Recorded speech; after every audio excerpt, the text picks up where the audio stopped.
বেশি কথা বলবো না। চারিধারে যে পরিস্থিতি, তাতে সরকারের অস্তিত্ব নিয়ে টান পড়েছে।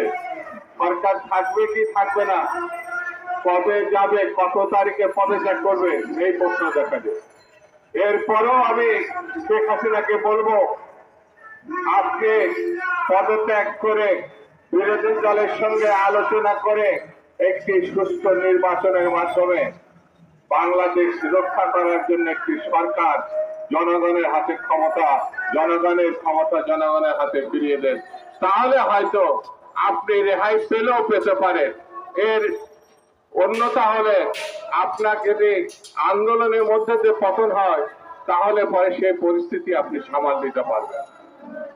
আজকে যারা এখানে আমরা একসঙ্গে উপস্থিত হয়েছি, সভা করেছি, তাদের কাছে একটাই অনুরোধ, দেশ নেত্রী শুধু না, দেশকে